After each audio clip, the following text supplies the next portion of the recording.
Seja muito bem-vindo, torcedor palmeirense, a mais um vídeo do CPR, canal Porco Raiz. Para quem não me conhece, eu sou o Léo Neto, vou ficar com vocês até o final do vídeo. Como sempre, eu queria pedir para vocês se inscreverem no nosso Instagram, que lá as coisas estão começando a acontecer. Em breve, quando a gente chegar a 1000 seguidores, a gente vai sortear um brinde bem bacana para esses 1000 inscritos lá do Instagram, tá legal? Fiquem também sempre muito atentos ao que a gente coloca aqui no primeiro comentário fixado, sempre dicas legais que você pode adquirir, e aí a gente também é ajudado quando você adquirir essas dicas que a gente deixa aí nesse primeiro comentário fixado. Então, se puder, dá uma força pro canal Porco Raiz, tá legal? Hoje muita coisa interessante no vídeo. Vamos falar do jogo de ontem, do nosso primeiro passo dado em busca da nossa Copa do Brasil, que provavelmente virá, e se Deus quiser virá. Vamos falar do Renato, que anda meio bronqueado. Vamos falar também do Gustavo Gomes. E o que mais que a gente vai falar? Vamos falar também de...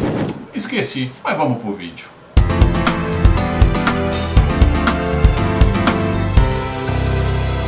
Vamos começar falando do nosso xerifão do Gustavo Gomes? Vamos começar então. Vou colocar uma arte aí pra vocês. A gente vai falar que o Gustavo Gomes entrou num hall da fama de top 10 zagueiros artilheiros do nosso Verdão. O Gustavo Gomes não poderia ficar fora da nossa história e ele entrou nesse hall da fama. Vamos subir a arte, a gente vai falar um pouquinho disso daí. Olha só, olha que bacana, torcedor. O top 10 zagueiros do Palmeiras tem 10 grandes zagueiros da nossa história, tá? São nomes muito importantes da história do nosso Palmeiras, que são aqueles zagueirões que chegavam bem na área e faziam gols. E o Gustavo Gomes faz isso muito bem, faz com maestria. Então ele ontem, com o gol que ele conseguiu fazer contra o Grêmio de cabeça, ele entrou então nesses top 10, nesse hall da fama aí dos 10 maiores zagueiros. Eu vou colocar aí, além do Gustavo Gomes, obviamente, que está na arte, mais alguns nomes. Olha lá, Luiz Pereira fez 36 gols, o Losquiavo fez 33, o Wagner Bacharel 22, o Clebão 21, o Bianco Gambinizo 20, o Roque Júnior 16, o Júnior Baiano 16 e o nosso querido Gustavo Gomes, que chegou aos 14 gols. Então, legal, parabéns, Gustavão, não podia ser diferente, a sua marca já está deixada no nosso palestra. Falar um pouquinho do Luan, nosso zagueiro, que ontem cometeu uma falha bastante infantil, quando ele deu aquela cotovelada no Diego Souza, né? E acabou sendo expulso e complicou um pouquinho a vida do nosso Palmeiras do meio do segundo tempo para o final. A galera teve que correr em dobro pelo Luan e correu. Ainda bem que conseguiram correr e evitar o gol do Grêmio, que fez um sufoco, foi pro abafa nesses últimos 30 minutos praticamente, né, quando o Luan foi expulso.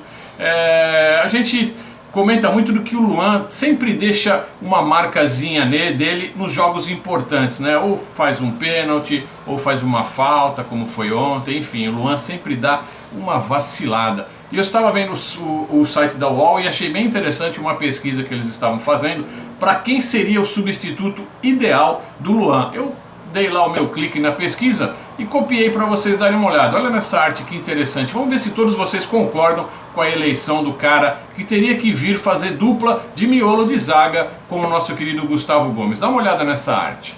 Olha aí, torcedor. Na pesquisa lá que estava rolando no UOL, até o momento em que eu dei o meu clique na pesquisa, o Luan estava com 2,30%, o Felipe Melo com 9,68%, o Empereur com 18,43% e o Kusevich com 68,20%. Então, portanto, a grande maioria gostaria de que o miolo da nossa zaga fosse preenchido com o Kusevich. Então seria Gustavo Gomes na esquerda, Kusevich no miolo direito de zaga. O que você acha, torcedor? Você também está dentro dessa pesquisa? Também um pequeno comentário sobre o que eu achei do jogo de ontem e falar de um jogador que ele é muito criticado, inclusive aqui no nosso canal muita gente critica o senhor Felipe Melo, nosso pitbull, o nosso capitão, né? Que divide a capitania juntamente com o Gustavo Gomes. E o Felipe Melo, acho que ontem fez um jogo bem interessante, né? E eu vou colocar alguns números dele aqui que eu peguei lá no SofaScore, que eu achei bastante interessante. Olha só, o Felipe Melo ontem ele acertou 20 dos 26 passes que ele deu. Ele cortou 3 jogadas, ele travou o chute, ele fez duas interceptações e ele não foi driblado, tá? Isso aí eu peguei lá na SofaScore, que são números importantes da partida. Realmente o Felipe Melo foi um dos atletas importantes, principalmente na hora de tomar o sufoco. Ele ajudou muito a segurar o time do Grêmio, que veio com força total para cima. Então, galera que gosta de pichar o Felipe Melo, olha que atuação importante, olha que participação bastante pontual do nosso Pitbull. O jogo, o que eu achei? Para ser rápido, para não ficar chovendo muito no molhado, eu acho que o Palmeiras ele começa a criar um pouco de casca em jogos mata-mata, em jogos decisivos, em finais. Isso está muito claro.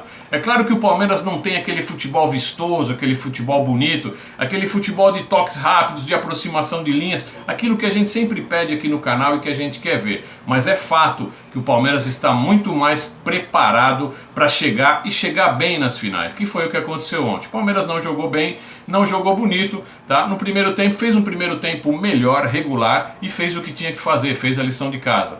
Fez o seu gol e segurou a partida. No segundo tempo, a coisa se encaminhava para ser da mesma forma, tá? E aí a gente teve a expulsão do Luan, que nos obrigou a colocar as linhas todas para trás e se segurar, porque os caras realmente vinham e vieram com força total para tentar fazer o gol de empate, tá? Mas eu acho assim, com essa casca a gente consegue trazer a Copa do Brasil e é muito importante a gente estar alçando novos voos. É o que faltava para o Palmeiras, é ter essa experiência de participar de finais, essa casca, né? Essa força maior para poder aguentar a pressão, para poder ter cabeça fria na hora de decidir, né? Ontem o Palmeiras soube apanhar e apanhou bem no primeiro tempo, tá? Teve alguns jogadores, eu não vou nem pontuar, mas foram bastante perseguidos pelos jogadores do Grêmio, levaram bastante cacetada e ficaram quietos, ficaram na manha. Isso que é o que eu falo, a casca é importante na hora de uma decisão. Agora vamos falar aí do Renato Gaúcho, o homem que gosta de fazer o seu mimizinho. Ele não deixou de fazer. Vamos lá, Renato Gaúcho.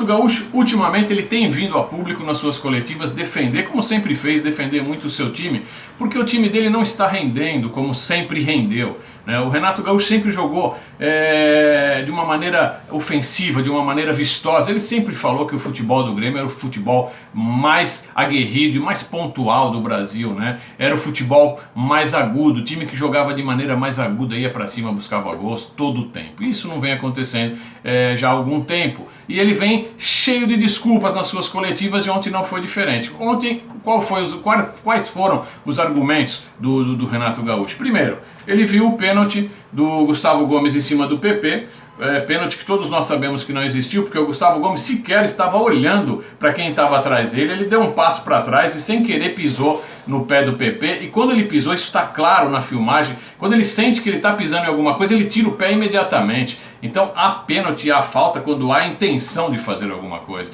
Não houve sequer nenhuma intenção, foi uma pisada totalmente casual. Então, pra quê, né, Renato Gaúcho? Para de mimimi. E a outra questão é que ele disse que antes do escanteio que deu origem ao gol de cabeça do Gustavo Gomes, havia uma mão do Veiga que deveria ter sido parado o jogo e não ter dado o escanteio. E eu também não me lembro e não vi essa mão. Então, Renato, para de mimimi, faz o seu time jogar mais bola, porque aqui no jogo de volta tu vai precisar, tá? O Palmeiras vai jogar em casa e se bobear tu vai ser amassado de novo.